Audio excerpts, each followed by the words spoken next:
As we move to the Passion story, we begin with the Gospel of Luke, chapter 22, verses 1 through 30. Now the festival of unleavened bread, called Passover, was approaching, and the chief priests and the teachers of the law were looking for some way to get rid of Jesus, for they were afraid of the people.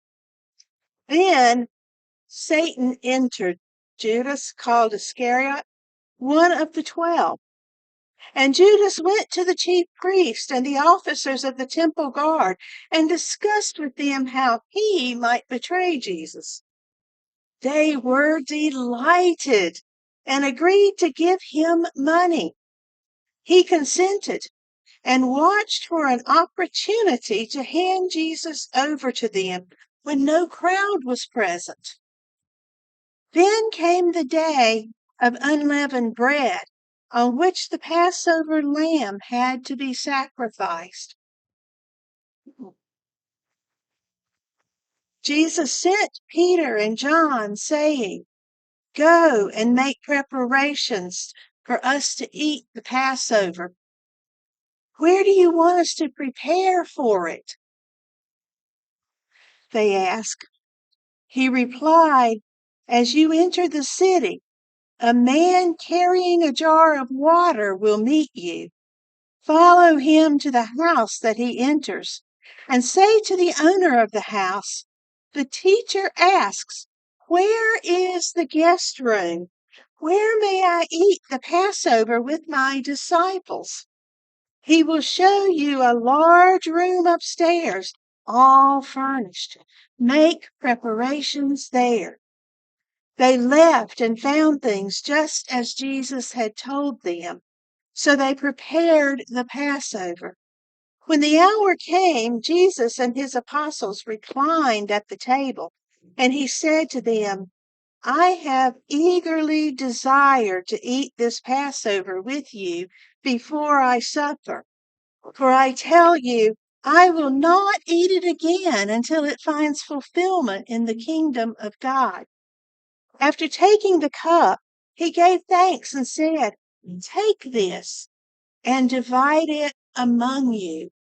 For I tell you, I will not drink again from the fruit of the vine until the kingdom of God comes." And he took bread, gave thanks, and broke it, and gave it to them, saying, "This is my body, given for you. Do this in remembrance of me." In the same way, after the supper, he took the cup, saying, "This cup is the new covenant in my blood, which is poured out for you. But the hand of him who is going to betray me is with mine on the table. The Son of Man will go as it has been decreed, but woe to the man who betrays me." And they began to question among themselves which of them it might be who would do this. A dispute also arose among them as to which of them was considered to be the greatest. Jesus said to them, "The kings of the Gentiles lord it over them, and those who exercise authority over them call themselves benefactors. But you are not to be like that. Instead, the greatest among you should be like the youngest, and the one who rules like the one who serves. For who is greater, the one who is at the table or the one who serves? Is it not the one who is at the table? But I am among you as one who serves. You are those who have stood by me in my trials, and I confer on you a kingdom, just as my Father conferred one on me, so that you may eat and drink at my table in my kingdom, and sit on thrones judging the 12 tribes of Israel. One of you will betray me. Now, what does it take to betray someone? In order to betray, you must have been on the inside, had a position of trust. And so it was with Judas. In the Middle East in Jesus' time and still today, to have a meal with someone says, "You are my friend. You can trust me." And Judas was one of Jesus' dearest friends. He was one of the 12 chosen. But he broke that trust. Why? Why did Judas betray Jesus? Maybe it was greed. Maybe he was disappointed that Jesus had not turned out to be that militaristic leader, that the Jews were waiting for, that was going to overthrow Rome and put them back on top. Maybe Judas was trying to force Jesus' hand into a situation where he would use his power to overthrow the Roman rulers. Judas may have been scared at the apparent change in attitude toward Jesus and maybe wanted to save himself. We don't know. We don't know why Judas betrayed Jesus, but we know that he made a deal. He blatantly and intentionally betrayed Jesus. Jesus gives Judas a warning, but that doesn't stop him. But before we are too quick to condemn only Judas, here we see in Luke's version of the story of that night, there was betrayal by all the disciples. They had just questioned who would betray Jesus. They had all said, who could it be? Insinuating it won't be me. Then an argument broke out. Who was the greatest disciple?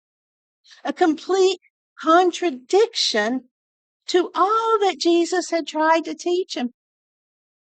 All that Jesus had tried to teach him. That, the greatest is the servant. And betrayal's in us all. It really is. Every time we fail to give of ourselves emotionally, we give of our time or our money, our possessions. Every time we fail to give of ourselves, we betray Jesus. We betray Jesus when we hold grudges, when we harbor hateful and spiteful attitudes toward others. He wants us to reach out to a hurtful, lost, and dying world, and we betray him by concentrating on our own needs and more often our own wants. We betray him when we hear his word and we don't respond. And we betray him when we think of ourselves better than others. Why did Judas betray Jesus? Why did the others betray Jesus? Why do we betray him? The good news is, even though we betray him every day, through his death and resurrection, Jesus gives us the way to reconciliation. He gives us grace, he gives us mercy, and he is willing to forgive us each and every time we betray him. Simon, Simon, Satan has asked to sift all of you as wheat. But I have prayed for you, Simon, that your faith may not fail. And when you have turned back, strengthen your brothers."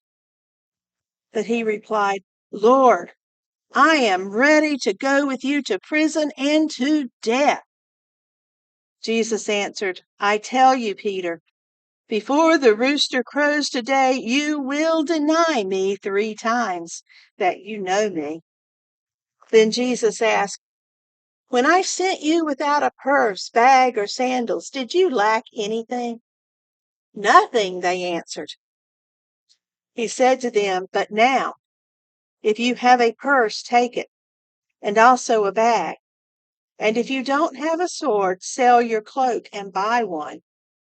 It is written, 'And he was numbered with the transgressors.' And I tell you that this must be fulfilled in me. Yes, what is written about me is reaching its fulfillment." The disciples said, "See, Lord, here are 2 swords." "That's enough," he replied. In an old hymn, Jesus asks, "Are you able to be crucified with me? Are you willing to follow me even to death?"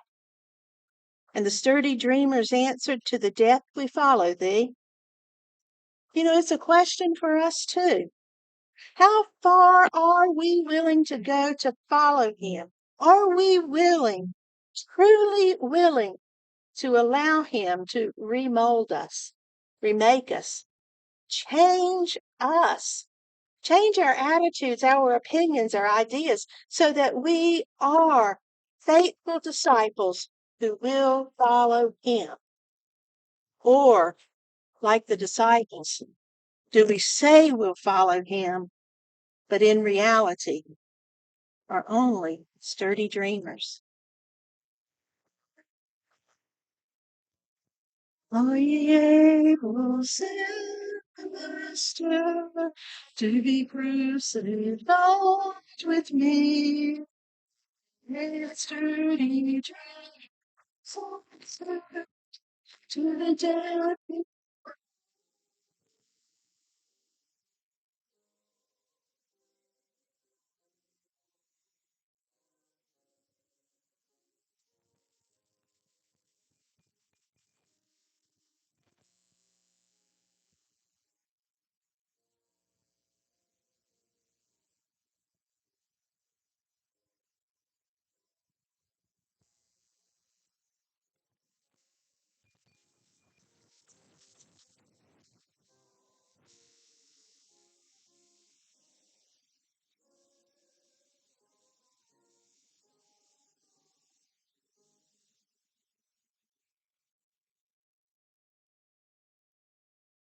Jesus went out as usual to the Mount of Olives, and his disciples followed him.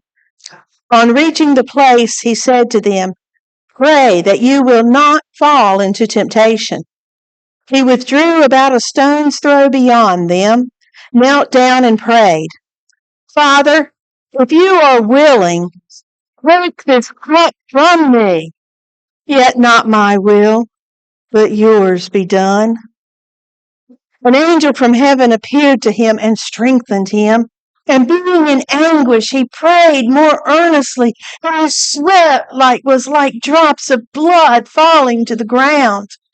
When he rose from prayer and went back to the disciples, he found them asleep, exhausted from sorrow. "Why are you sleeping?" he asked them. "Get up and pray so that you will not fall into temptation."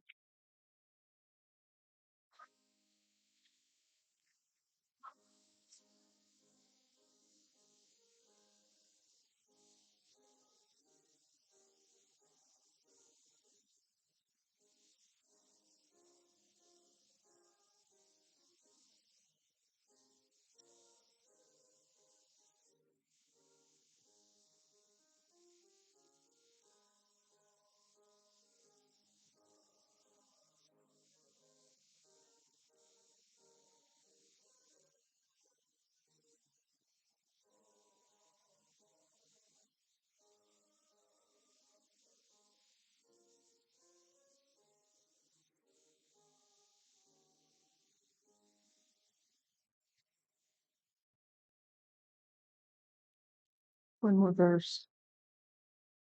One more verse.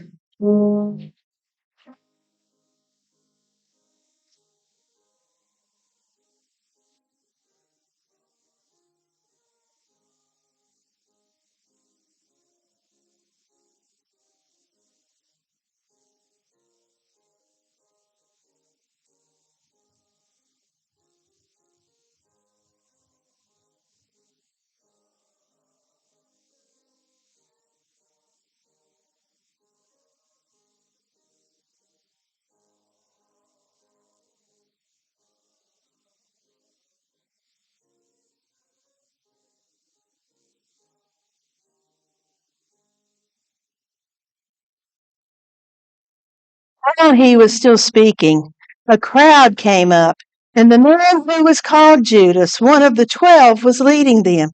He approached Jesus to kiss him, but Jesus asked, Judas, are you betraying the Son of Man with a kiss?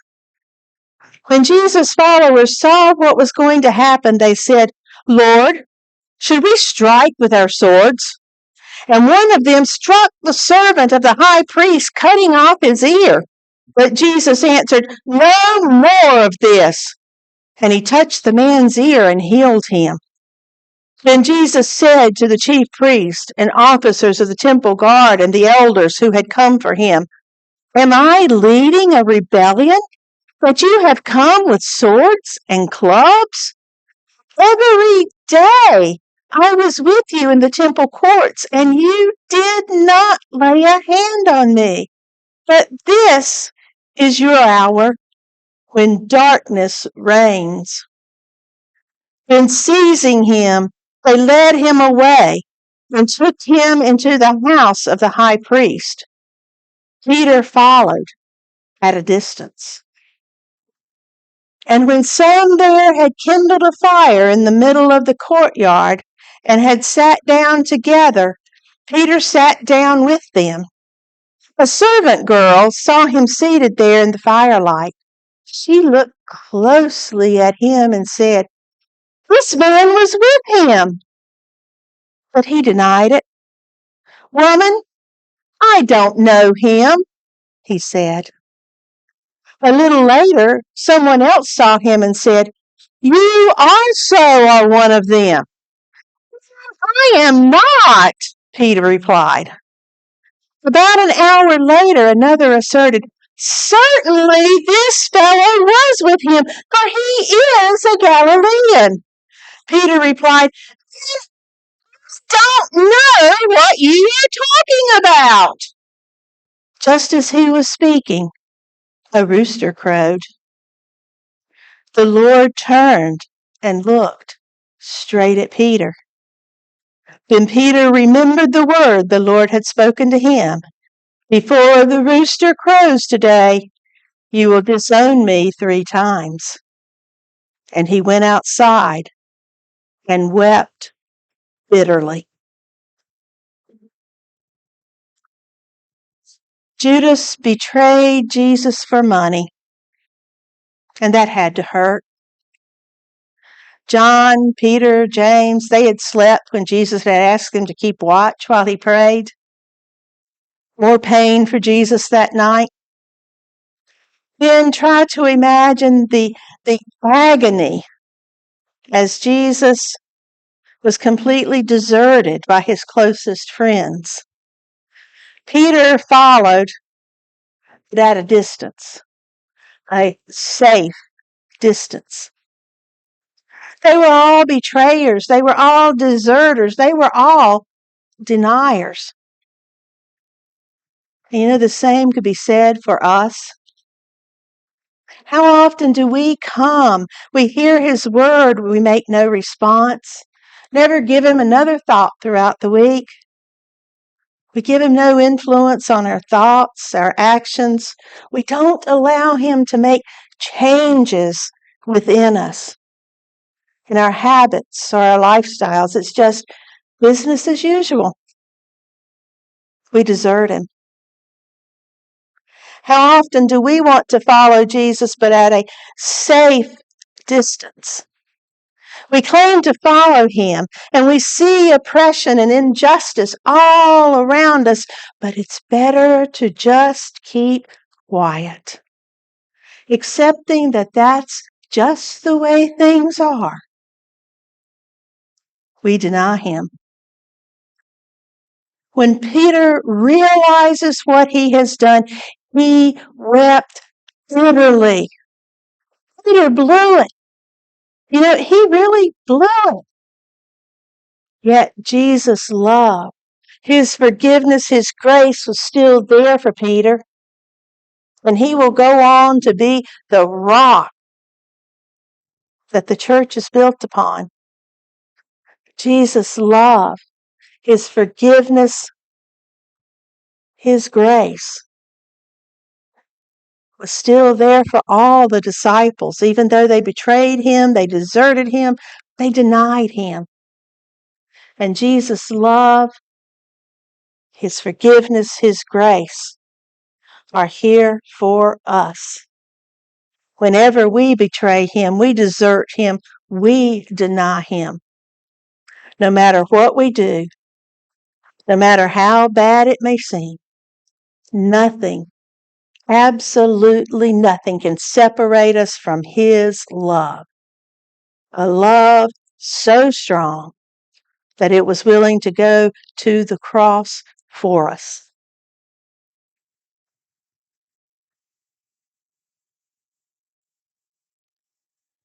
The men who were guarding Jesus began mocking and beating him. They blindfolded him and demanded, "Prophesy, who hit you?" And they said many other things, insulting him.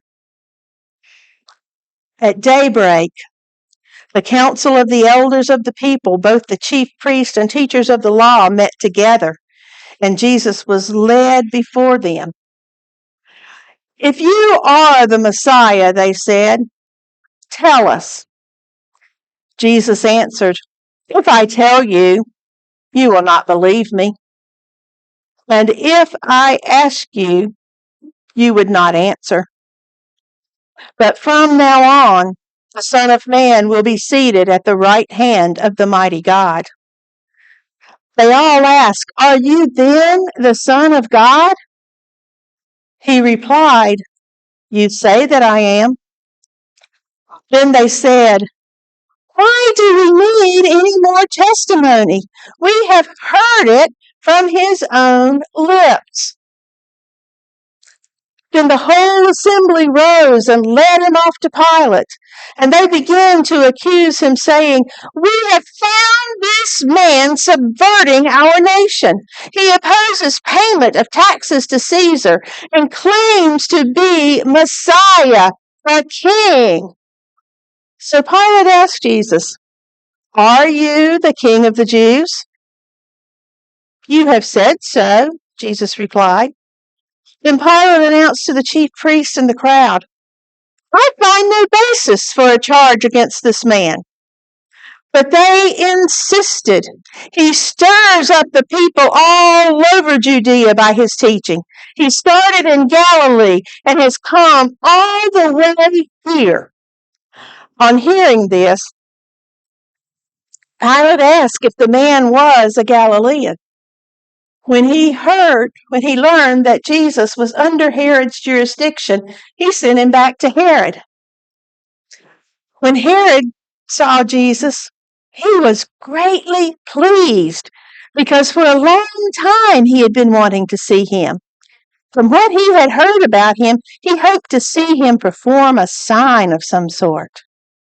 He plied him with many questions, but Jesus gave him no answer. The chief priests and the teachers of the law were standing there vehemently accusing him. Then Herod and his soldiers ridiculed and mocked him. Dressing him in an elegant robe, they sent him back to Pilate. That day, Herod and Pilate became friends. Before this, they had been enemies. Pilate called together the chief priests, the rulers, and the people, and said to them, You brought me this man as one who was inciting the people to rebellion. I have examined him in your presence and have found no basis for your charges against him. Neither has Herod, for he sent him back to us. As you can see, he has done nothing to deserve death. Therefore, I will punish him and then release him. But the whole crowd shouted,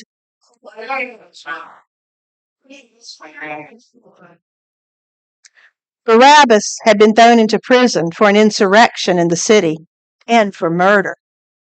Wanting to release Jesus, Pilate appealed to them again, but they kept shouting. For the third time he spoke to them. Why? What crime has this man committed? I have found in him no grounds for the death penalty. Therefore, I will have him punished and then release him. But with loud shouts, they insistently demanded that he be crucified, and their shouts prevailed. So Pilate decided to grant their demand. He released the man who had been thrown into prison for insurrection and murder, the one they asked for, and surrendered Jesus to their will.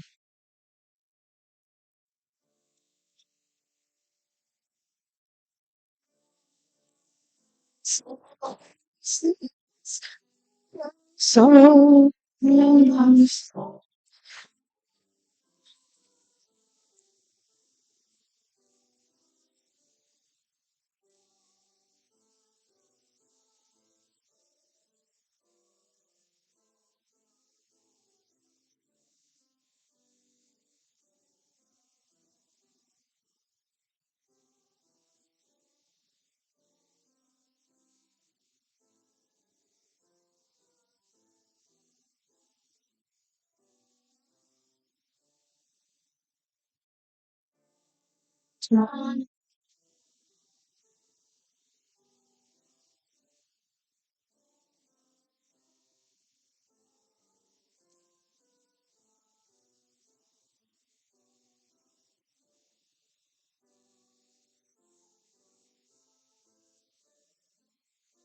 as the soldiers led him away, they seized Simon from Cyrene, who was on his way in from the country, and put the cross on him and made him carry it behind Jesus. A large number of people followed him, including women who mourned and wailed for him. Jesus turned and said to them, Daughters of Jerusalem, do not weep for me. Weep for yourselves and for your children. For the time will come when you will say, Blessed are the childless women, the wombs that never bore and the breasts that never nursed. Then they will say to the mountains, Fall on us, and to the hills, Cover us. For if people do these things when the tree is green, what will happen when it is dry? 2 other men, both criminals, were also led out with him to be executed. When they came to the place called the Skull, they crucified him there, along with the criminals, one on his right, the other on his left. Jesus said, Father, forgive them, for they do not know what they are doing. And they divided up his clothes by casting lots.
People stood watching, and the rulers even sneered at him. They said, "He saved others. Let him save himself if he is God's Messiah, the chosen one." The soldiers also came up and mocked him. They offered him wine vinegar and said, "If you are the king of the Jews, save yourself." There was a written notice above him which read, "This is the king of the Jews." One of the criminals who hung there hurled insults at him. "Aren't you the Messiah? Save yourself and us." But the other criminal rebuked him. "Don't you fear God?" he said, "since you are under the same sentence. We are punished justly, for we are getting what our deeds deserve, but this man has done nothing wrong." Then he said, "Jesus, remember me when you come into your kingdom." Jesus answered him, "Truly I tell you, today you will be with me in paradise." Would you stand and let's join together in the old rugged cross?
It's now about noon.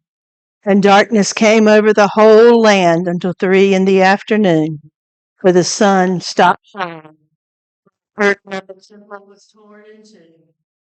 Jesus called out with a loud voice, "Father, into your hands I commit my spirit." When he had said this, he breathed his last. The centurion, seeing what had happened, praised God and said, "Surely this was a righteous man."